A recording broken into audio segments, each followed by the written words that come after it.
Right, guys. Well, this week we've got Colin Nottage giving us a presentation on risk assessments and asking better questions. Apparently, he's got a load of slides about himself anyway. So, yeah, take it away, Colin. Thanks a lot, Carl. I'll just share my screen. Hopefully, we'll get this. Has that worked all right? Yes, Colin. Yeah, brilliant, excellent. Okay, well, good evening, everybody, and welcome to this IOQ meeting.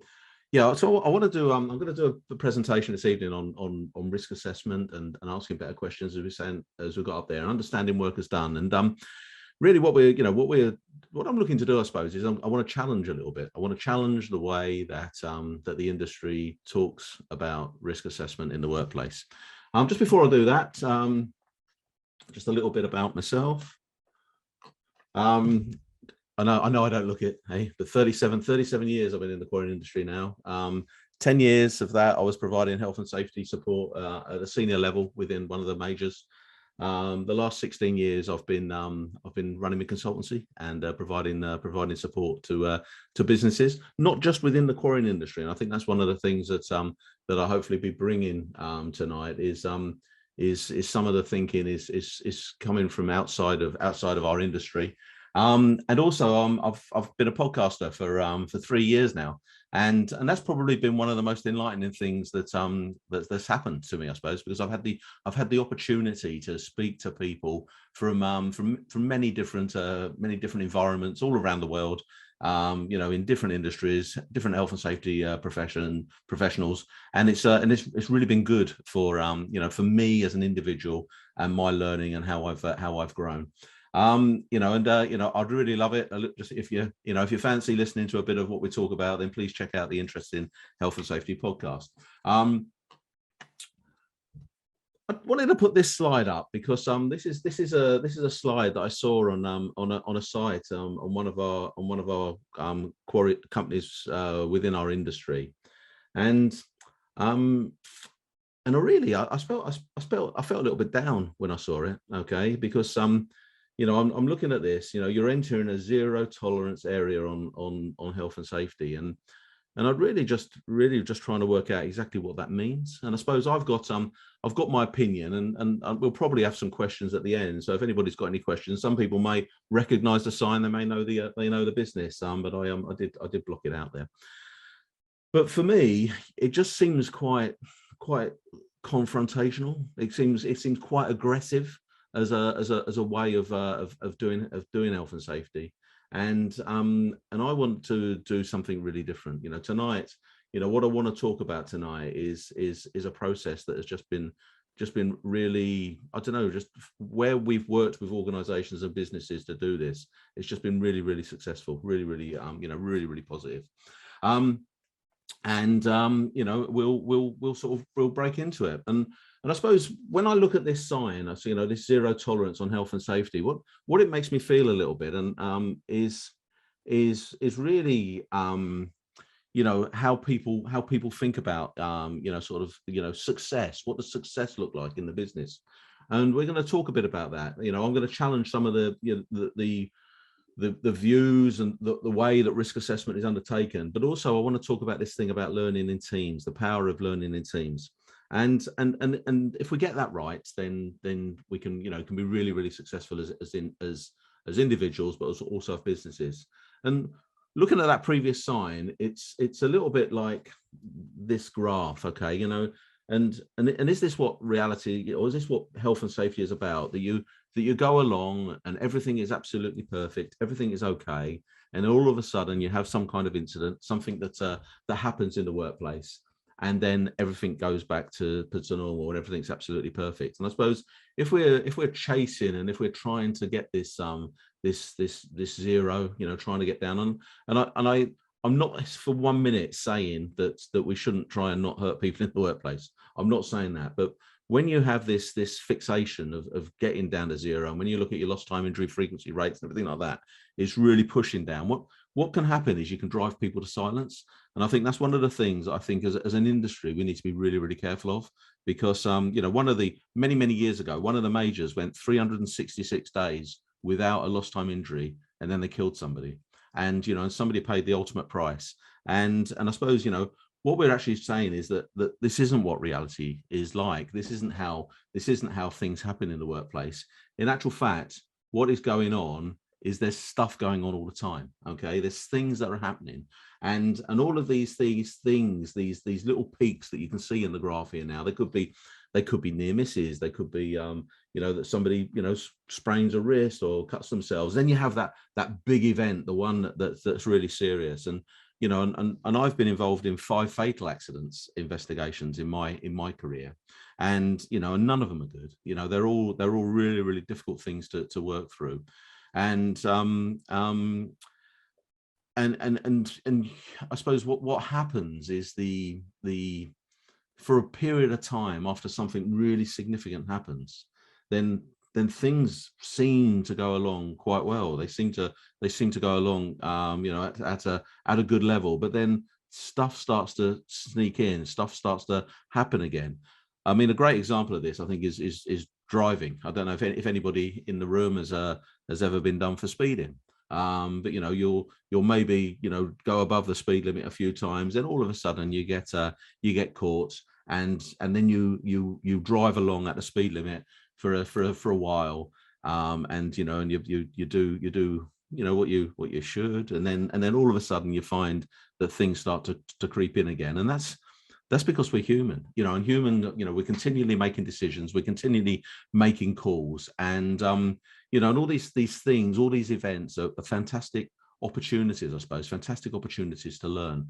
And and it's what we do with that. When we look at risk assessment, okay,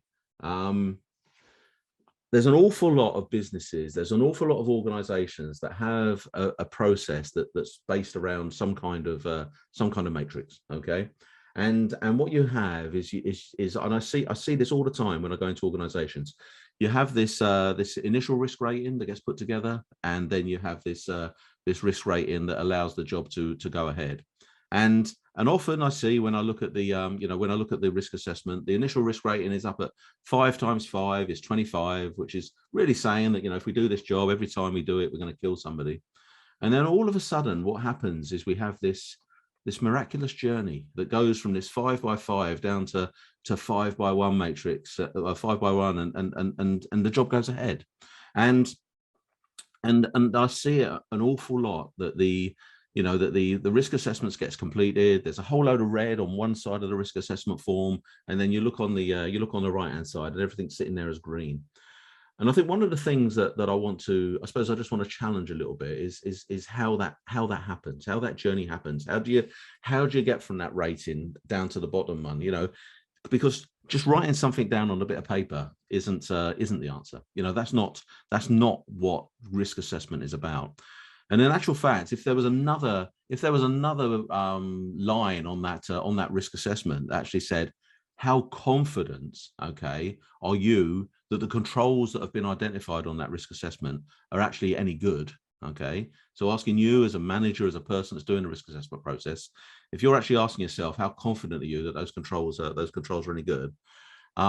You might find that final risk rating might be a little bit higher. Okay, you might actually say, I don't know how good that is. I don't know how confident that is. And one of the things that happens with this risk rating process is it makes it look like risk is a linear. Okay, that it's got this there's this straight line to it. We're looking at a particular hazard, and it's 5 by 5, it's 25, and it's linear. But that's not how risk works. Okay, risk is much more fluid. Okay, in actual fact, if you looked at your risk profile during a particular job at a particular time, it's going to be fluctuating. It's going to be going up and down. If you think about traffic management as a typical example, traffic management is only really an issue when a vehicle's going by. When there's no vehicle going past you or interacting with you, then it's almost zero, the risk. And so it's this moving feast that's going up and down. And what we don't do when we're looking at risk assessment is we don't always really take that into account. What we do is we just put these we put these documents together, we put these forms together, and we get these we get these lines. the risk, when you actually look at putting the control measures into place, okay, again, they are going to be fluctuating. They're going to be moving up and down because, again, the risk is going to increase when that vehicle goes by, and that's, but it's still acceptable because we've got the walkway there, we've got the pedestrian crossing, we've got the people that are wearing the high vis or whatever the control measure that's in place. We've got this, but it's moving, it's fluctuating. The risk is going up and down, and so, what really happens in the workplace when when you're looking at risk assessment is you're really looking at something that's fluid, that is changing all the time. And so because of that, the people that are interacting with that risk, and one of the things that I've definitely sort of experienced in my career is that it's very, very difficult to eliminate risk. Okay, it's pretty much impossible. In actual fact, risk is there, okay, and we need to embrace it. We need to embrace the risk, and we need to be really, really comfortable to work alongside the risk, and we need to be comfortable to, to have control measures and have things that are in place that actually allow people to fail safely. Okay, so because there's one thing that I can guarantee, okay, is that people make mistakes. People get things wrong. You can have the best processes in the world. You can have the clearest documents and all that, but people get things wrong. And so what you've got to do is you've got to get processes and your systems and controls that can actually account for that, can allow people to fail, but allow people to fail in a in a way that's not gonna hurt them. And really, what we want, I suppose, to do is we really want the people, the journey that the person is taking through their through their working day as they're doing a particular job, to fluctuate and to move with the risk, and to be comfortable with that. Now, you might be sitting here and saying, well, what does that actually mean, Colin? Well, what it means is it means that we as individuals, we need to have a much better understanding of how work is actually completed, because it's very, very easy to put together a risk assessment, put together a safe system of work in an office environment, and put this document out to people in the in the workplace, and then just assume, make these assumptions that everything is going to be done exactly as it's said on the bit of paper. But that isn't how it works in reality. And in actual fact, one of the things that we want people to do is we want people in our businesses and in our workplaces to make decisions. We want them to be able to look at a situation and actually make a call that is in there, that is the right call for them at that particular point in time. And and the context that are having to work in, is something that is that is changing, that is influencing, that is having a that is having an impact on on the people that are that are working in the in a particular workplace. And because people are making decisions, and because things are happening, in actual fact, this black line here, this journey that people are going on, probably doesn't actually look like that. When we actually look at it, it probably looks a little bit more like this. And so people are making decisions. Sometimes they're making decisions after an event has happened, and they're reacting, and if they don't react quite quickly enough, then all of a sudden they can go above this this safe line, I suppose, is what we're calling there. And these little ventures, these little times that they go above these this green line, this is where the sort of the near misses are. This is where the things that nearly happened. It's not a significant event, but it's something that's happened, and these near misses are happening, and then all of a sudden we have this these decisions that are made, the context, the things that the people are having to deal with, the calls that they're that are going on, and that is when the incident happens. This is when something goes wrong.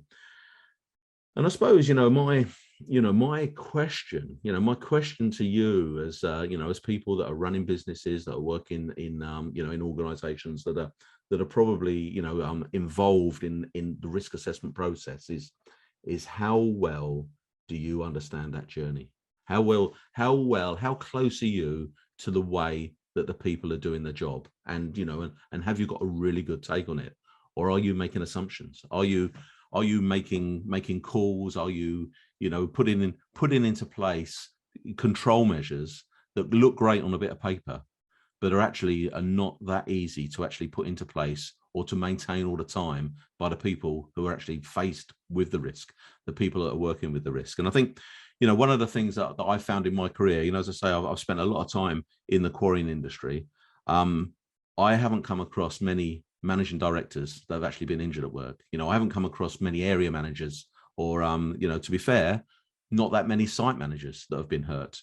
And when I have come across site managers that have been hurt, they've normally been doing something that one of the guys normally does. They've normally been stepping into a role. They've been taking on that operator's role or whatever it may be. And that's when the event happens. The people that are getting hurt in our industry, the people that are the ones that are paying the price with serious injuries or with fatalities, are the ones that are the doers, the people at the sharp end. And it's very, very easy for us as people, as managers in business, to not really understand what it is that they're doing, because we get very busy. Life is very, very busy for people at the moment. And so, not understanding exactly what is being done by the people at the sharp end of the business, you lose sight of that. And sometimes, people will take shortcuts. People will do things slightly different to the safe system of work, to the process, and get away with it, and actually get away with it in a positive way, and productivity or production goes up, and all of a sudden what we're doing actually is we're patting people on the back for having a great day. Or the tonnage was really good yesterday. We got a lot of material out the gate or whatever it is. But do we really understand how they've done it? Are we really close to their journey? Do we really know what it is that they're facing? Because if we don't, then there's a greater chance that that something's going to happen. So so what I want to really talk about is well, how do we find out about their journey? What is the process? What are the things that we can do to actually find out what it is that people are doing, and having a really, really good understanding of that?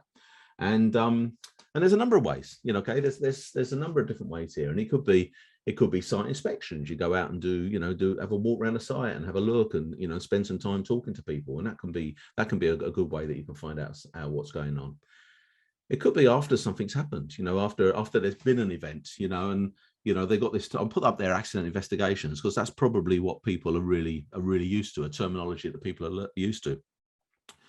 But even that's quite confrontational. We're going to investigate an accident, by a health and safety officer, or or whatever it may be, and and there's going to be this report that's produced, and it's all very, very confrontational. But if we could actually just change that terminology a little bit, and actually say, rather than investigate an accident, what we're actually going to do is we're going to learn from an event.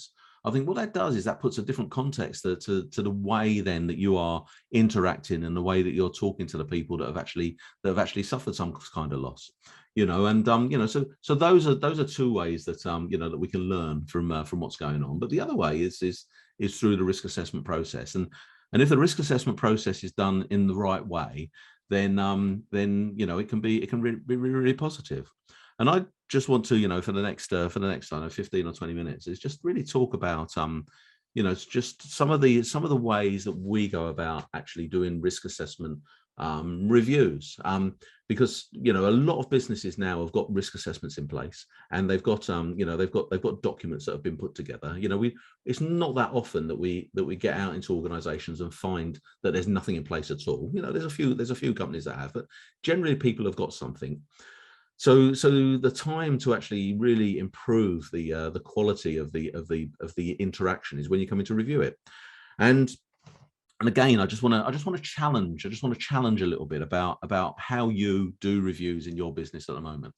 And if you're, I'll have a look at a risk assessment, okay, and I'll see on there a review date, okay. And I've seen some businesses that I go into, and the review date is the 1st of January, whatever the year is, and and that's just written down on the document, the 1st of January 2022. Okay, well, I don't know about you, okay, but on the 1st of January 2022, okay, I didn't really want to do any risk assessments. I woke up with a little bit of a hangover, and and I was spending some time with the family. One thing I wasn't doing was risk assessment review.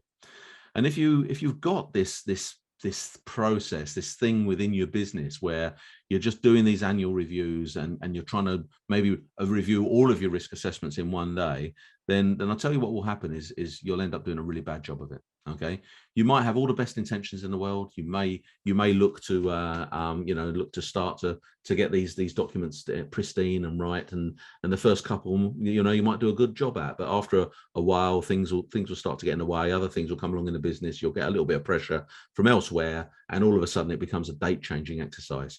And I see that an awful lot. And I don't know if many people in the in the group have come across that, but if you have, then put a thumb up in the chat or something like that. But it's something that that I definitely have experienced in the past.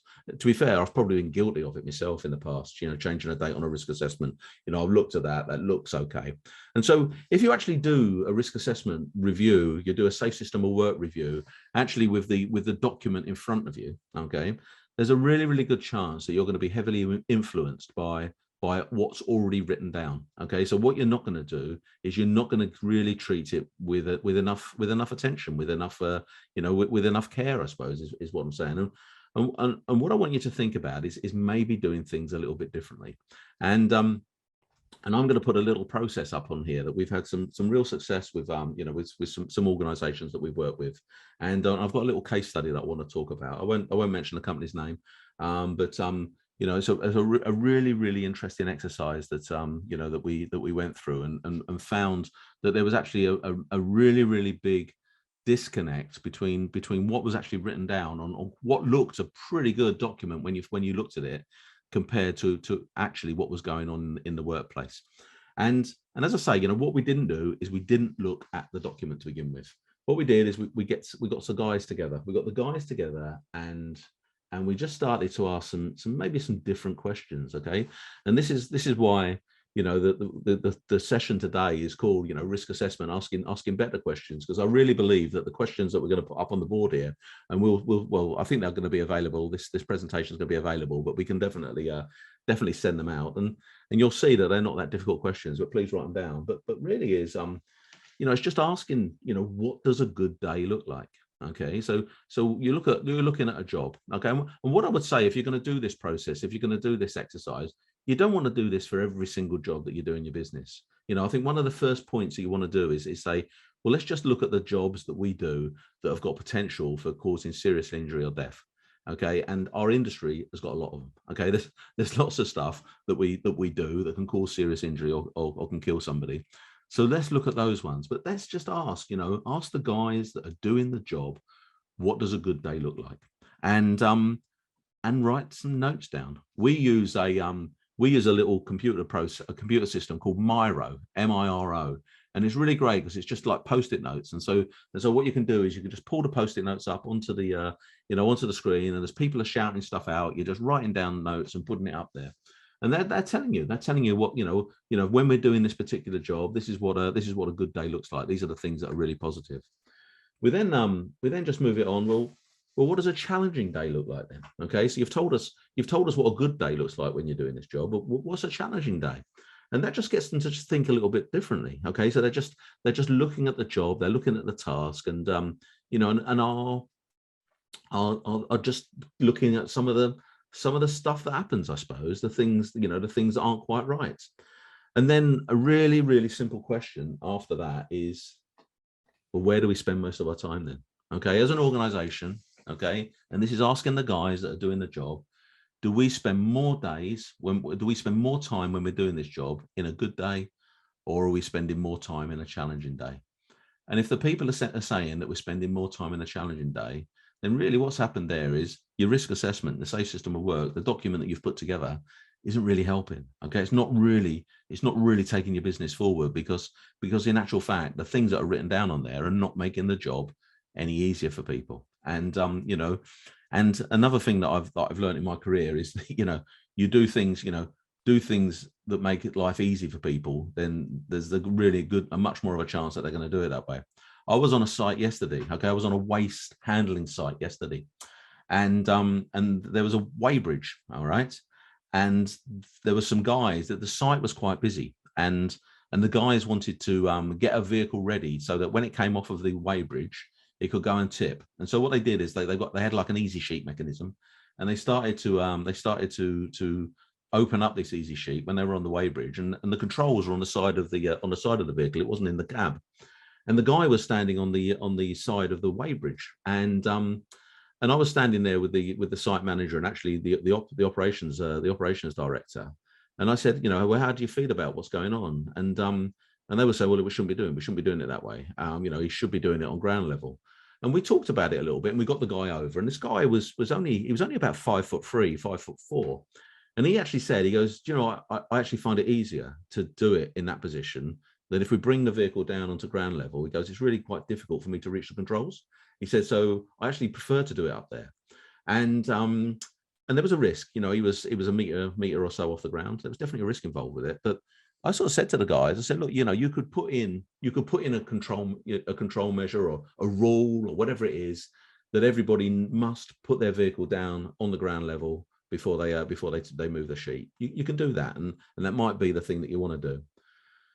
What you could also do is you could actually make that location where he is standing there a little bit better. You could put a small platform up on the side of the weighbridge so that he's actually got somewhere that he can step to actually do that.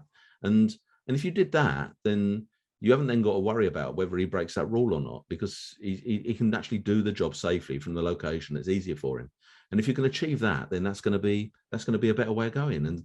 And so it's about asking these questions. One of the best questions that you can ask in a risk assessment process is the next one, okay? And this is one of the most powerful questions. What frustrates you? What is it that frustrates you about this job that you're going to do? And the stuff that comes out from people when you ask a question like that is just can be phenomenal, can be absolutely wonderful. So we're not talking here. I've not said what's the likelihood, what's the severity, or anything like that. We're asking questions about the job, and we're asking people to explain to us, and we're making notes. We're taking notes down. Another question is what's predictable and what's unpredictable. What do we really know is going to go well when we do this job, but what are we unsure about? What things are we're not clear about?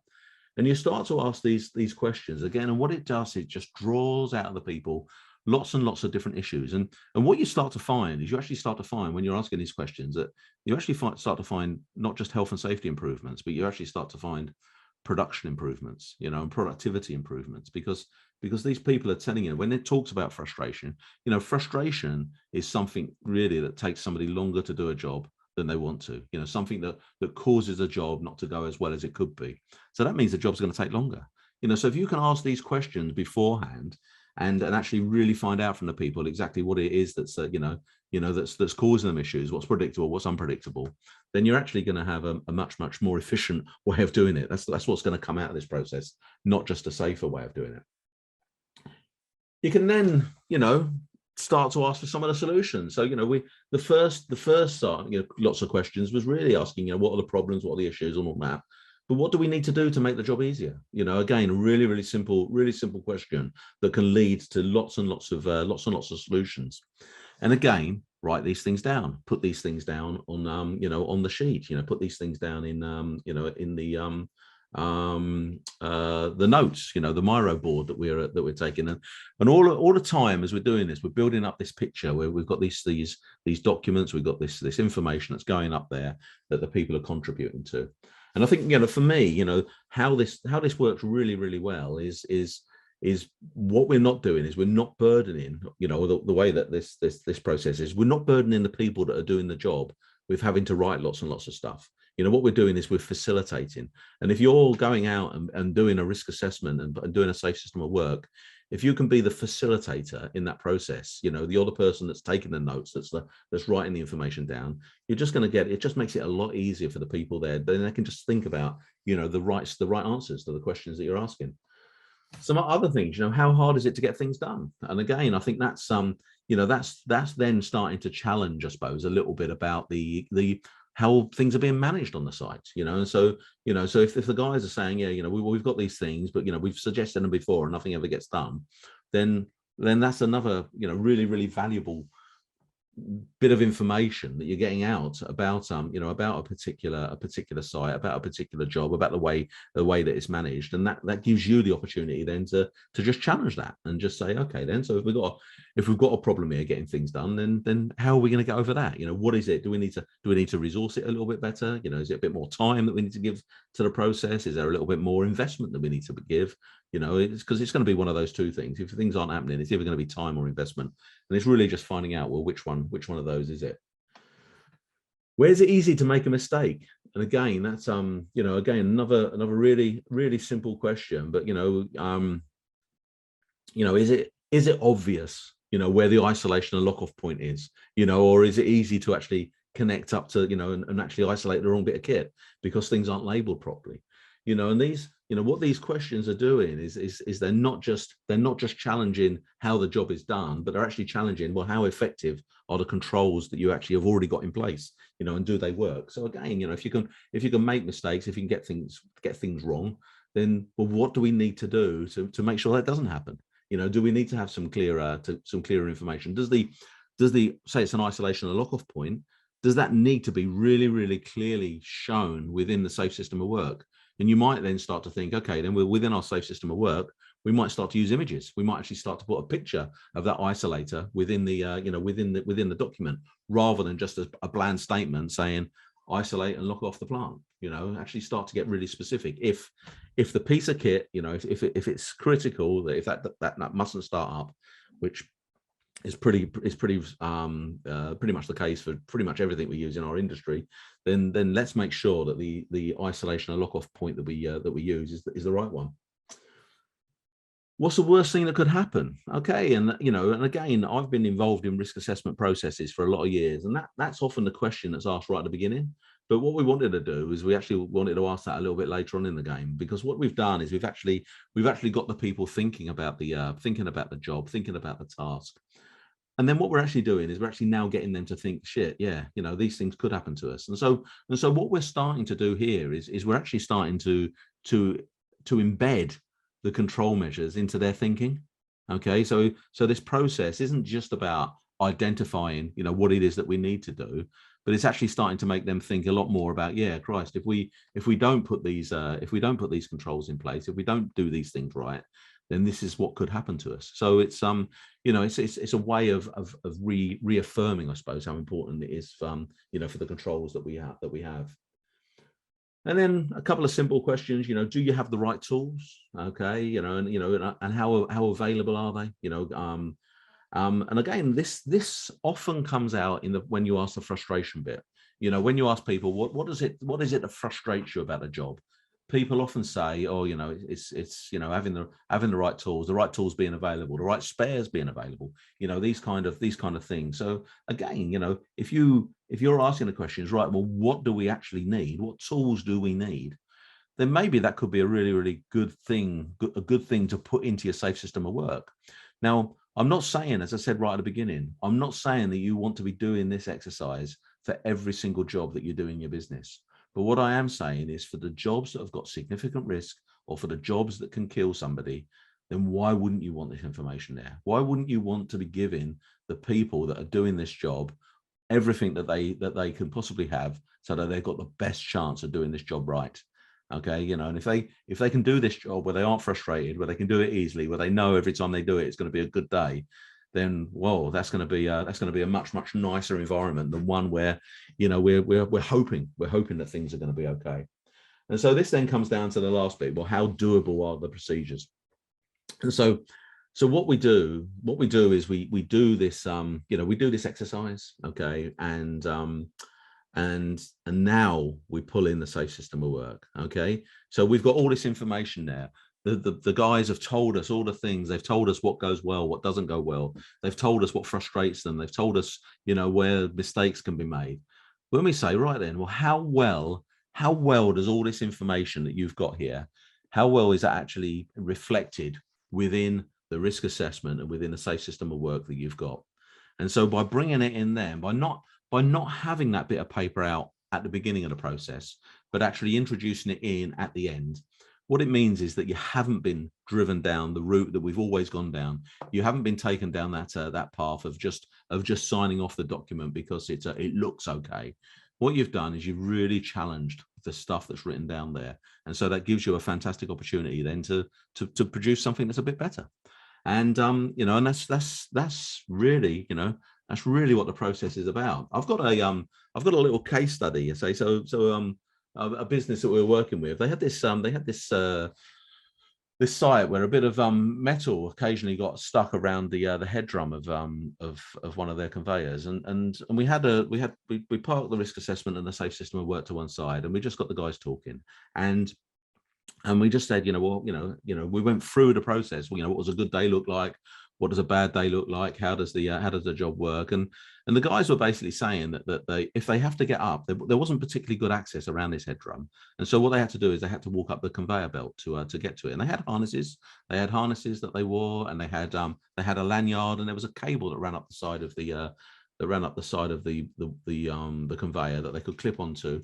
There was a little situation where they would have to unclip and clip back on again when they got to a point where the you know, where the cable was supported. But then they said, you know, once they're up there, then they can clear the job. And I suppose what we started to do is we just started to challenge that a little bit. And I said, well, why are they wearing a harness? You know, what is the purpose of wearing a harness? And they said, well, if somebody falls, then obviously, you know, the harness and the lanyard is going to stop them hitting the ground.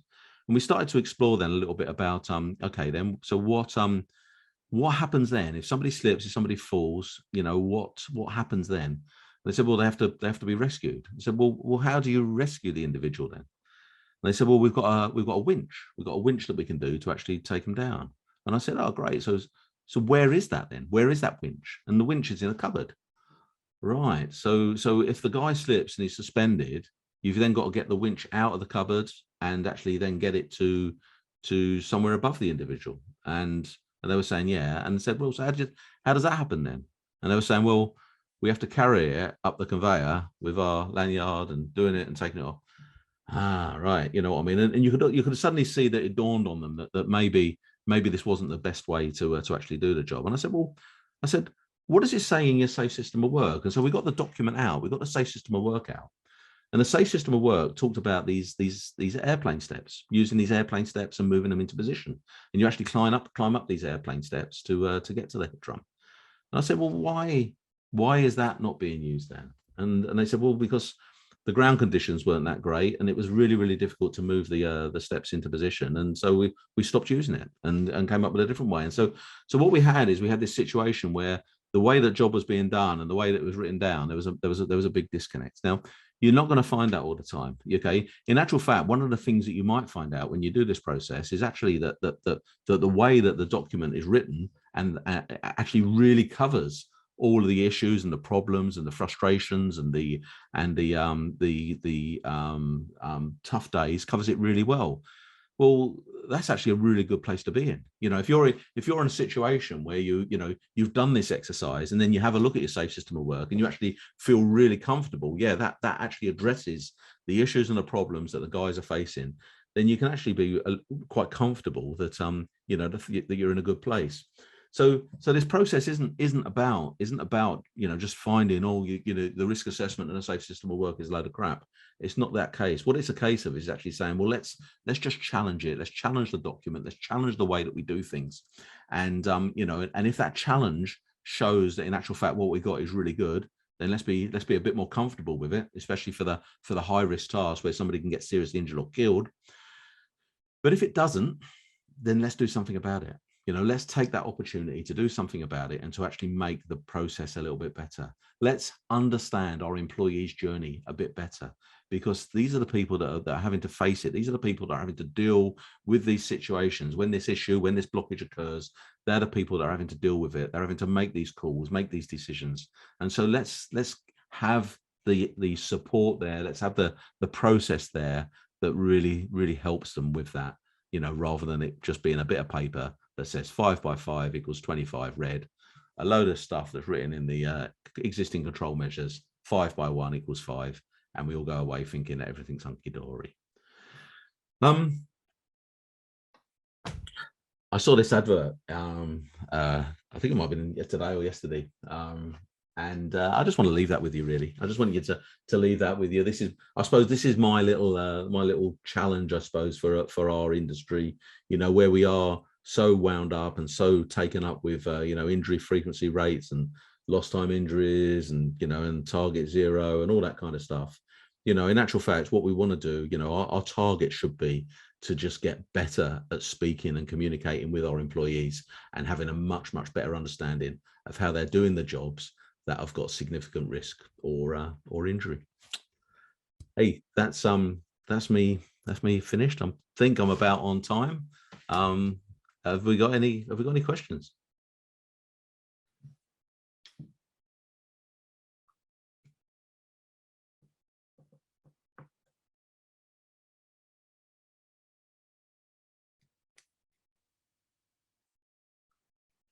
That's all right then. Everybody want their dinner today?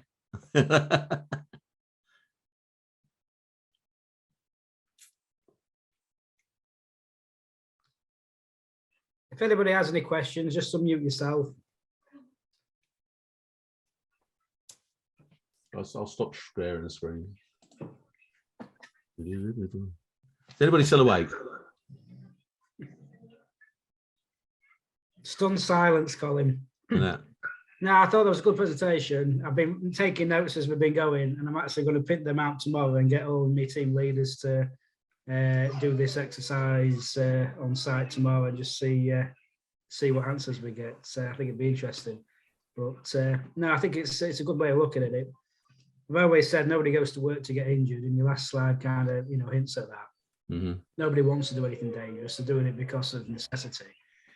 But no, I think what you suggested there puts the focus back on the people doing the work, and I'm looking forward to seeing what reactions we get from it when we ask the guys tomorrow. Definitely. Well, good luck with that, Carl. I think doing it in an environment where you want to learn. Going into that saying we really want to learn, we really want to understand what it is, how you're doing the job, what it is that you're faced with. You're gonna be in a much better place, mate. Yeah. One exercise we've done probably a month or so ago now, we got people from the office to come into the site, have a guided tour and get them to ask questions just to get a different perspective. Mm-hmm. I think maybe that combined with what you're suggesting, you're really putting the focus on the people doing the jobs, really inviting input from them. Mm-hmm. But we did get quite good outcomes from just having people that aren't doing the job every day, with an outside perspective coming in and asking the random questions that we just take for granted every day, like, why do you do this that way? And sometimes a naive perspective can be quite enlightening as well. No, definitely agree with that. Have we honestly got no questions from the attendees? I've got a question for Carl. Go on. Feed that dog. I've got to walk the dog next, Simon. Martin, I think you had a question. How are you, Martin? Yeah, just a quick word. I'm obviously no longer in the industry now, but I've just joined a sports club in the southwest, and asked about the health and safety, and was given two massive, great files. These sort of thick files. I've got two of those, and I've been looking through them, and it's all what should be done. And when I go out on the ground, I find that virtually none of it is being done. It all looks very good on paper, but I think you're simple, and I've noted down your two sets of questions, your two slides there, which are key things, and communication is the key. And I think you've put that across extremely well, and thank you for doing that. So it'll be very helpful to me. Thanks a lot, Martin. Good luck with that. So I think the funniest one I've ever found was I work for a business that make double glazed window units. And I looked through, when I first started working with them, I looked through their folder like you had there, nice thick folder there, and I found a risk assessment for digging graves. And I just said to the guys, I said, are you really that advanced with your whole process. You know, I mean, not only you're hurting the guys, but you're actually working out how to bury them as well. And you know, what it was just something that was produced. It was a generic document that was put in by a company, and it had no bearing on what they were doing as a business. And I think getting that getting that real focus, getting that understanding. Another thing that that I really suggest that you do as a business, whatever it is your business is do a risk profile. Okay, so have a look at your business, do a risk profile, and really get a good understanding of what kind of things you're having to deal with, you're having to face, and then just ask, well, how well does our risk assessment, our safety policy, our arrangements, how well does that actually address the risks that we're facing? And you often find holes, and I've found holes in large organizations and small little businesses. And there's things that aren't being done. I worked for a business, a couple of years ago, and they, their biggest risk was driving from one site to the next. That's where all their risk was. And they had nothing within their business that addressed that. It was all about what happened in their factory and what happened on their customer sites. And so, just filling that gap is really important. Good. Any more questions, guys? No. Well, thanks again, Colin. Do you want to just remind everybody what your podcast is? It's the Interest in Health and Safety podcast. So I think if I stop my video, then there we go. There's the logo. So you can go and check it out. It's on Spotify, and you can watch it. You can listen to it tonight if you want. You can have it on by the side of the bed as you go to sleep, and just have my dulcet tones. People put it on after Joe Rogan. They say, yeah, no, I didn't get 100 million when we went on Spotify, so he did a bit better than me. So, it's great fun. No. It's really good fun, and it's not about me. The podcast isn't about me. It's about the guests, and it's what they bring. And there's a couple of episodes. One of them is this amazing woman called Candice Mama, who is a South African lady, and that's all about forgiveness, and it is just such a powerful episode. So there's some really lovely people that I've had the opportunity to meet. But that's if you like your rugby, Rory Underwood came on as well. So he's a really nice guy. So well, thanks again, Colin.